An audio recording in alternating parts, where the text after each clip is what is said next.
All right, so in this case, we're just given x plus 3 squared. Remember that that's x plus 3 times x plus 3. Multiply the first terms, outside term, inside term, and last terms. And that gives me x squared plus 6x plus 9. Same sort of thing here. I'm going to start with my expansion of x minus 6. That gives me x squared minus 6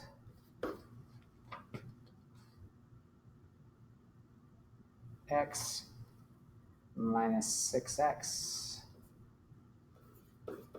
plus 36. And this is all being multiplied by 2x minus 1. And that becomes x squared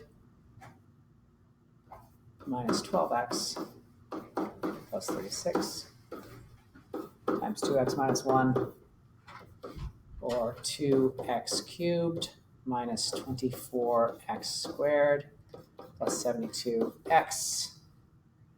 Subtract x squared plus 12x minus 36. And that sums down to 2x cubed minus 25x squared plus 84x minus 36. And our last question here, I'm going to expand x plus 3y squared will give me x squared plus 6xy plus 9y squared times x plus 3y. So I did part of this in my head here. I took my first x plus 3y. I've squared that first. I'm left with a final term of x plus 3y.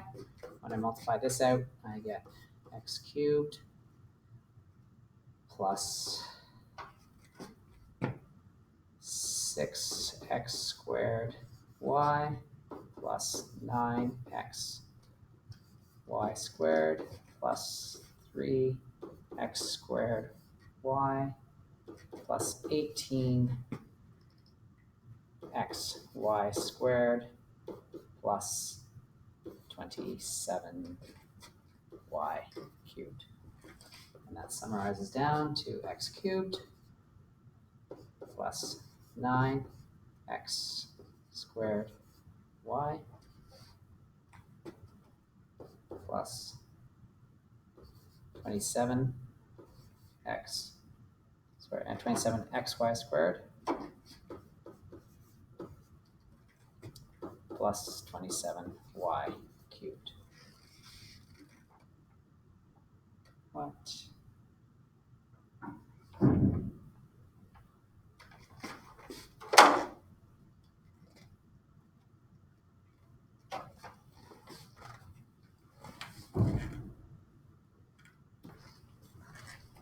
Okay, sorry, I just wanted to make sure that was right. That was right. So now look, we're going to go on to sigma notation. This sigma, also called, so that's the Greek letter sigma, and it's used to represent the sum of the terms. So we're adding up various terms. So in this particular case, this 2i represents the formula. And this would really, what that would mean is I'm saying I'm starting from values of I from 1 all the way up to 5. So 5 terms that I'm going to be adding. And that would become, my first term would be 2 times 1, because the I is 1, plus 2 when I is 2, plus 2 times I is 3, plus 2 times when I is 4, plus 2 times when I is 5. That becomes 2 plus 4 plus 6 plus 8 plus 10, or a total of 30. So this little formula here says it's the sum from I equals 1 to 5 of the formula 2i, and that the answer to that becomes 20. In this case here, I'm going from the 0th term all the way up to the 5th term. So I would take 5 to the 0 times 0 squared, plus 5 to the 1 times 1 squared, plus 5 to the 2 times 2 squared, plus 5 to the 3 times 3 squared plus 5 to the 4 times 4 squared plus 5 to the 5 times 5 squared. Summarizing each of those terms, 0 squared is going to be the 0 plus 5 plus 100 plus 1,125 plus 10,000 plus